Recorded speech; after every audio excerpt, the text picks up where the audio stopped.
आप संत थे। कबीर साहब ने तो एकदम खोल के सब कुछ कह दिया है।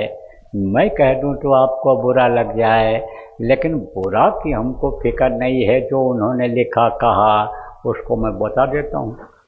कहा, कबीर गुर की भगत में राजा गधा होए और माटी लादे कुम्हार का, घास न डाले कोई। तो भक्ति आपको बताई गई। एक बाह्य भक्ति होती है, एक आंतरिक भक्ति होती है। गुरु आदेश का पालन ही भक्ति होती है। गुरु त्रिकालदर्शी होते हैं। गुरु काल के हाथ से जो डोर को अपने हाथ में ले लेते हैं और फिर वो बराबर संभाल करते रहते हैं। तो कहा कि कबीर गुरु के भक्त में राजा गधा हुए, आदेश का पालन नहीं किया तो गधा बन जाता है वो। और माटी लादे कुम्हार का, घास न डाले कोई। कबीर गुर की भगत बिन नारी कुकुरी होए, गली गली भूखत फिरे, टूक न डारे कोई। आप से संदूर की जहाँ कुटिया जाती है वहीं जाती जाती भगाई जाती है। टूक कोई जल्दी नहीं डालता है, रोटी कोई नहीं डालता है। तो कर्मों के अनुसार सजा मिलती है, कर्म से कोई बच नहीं सकता है। कृष्ण भगवान से कहा, किसने कहा? धृतराष्ट्र ने, कि मैं अंधा क्यों हो गया? बोले तुम्हारे कर्म खराब थे।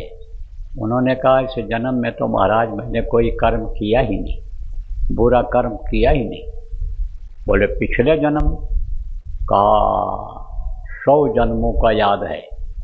बोले और पीछे देखो, 106 जन्म के पीछे जो उनसे बुरा कर्म बन गया था, उसकी वजह से उनको अंधा होना पड़ा।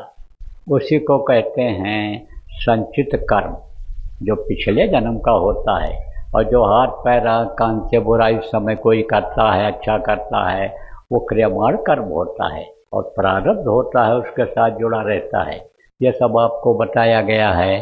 तो कर्मों की सजा मिल जाती है। कहा ना, कबीर गुर की भगत में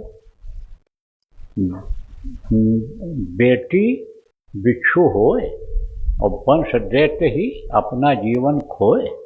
अब ये भी बता दें, आपको नहीं समझते हो गए आप लोग।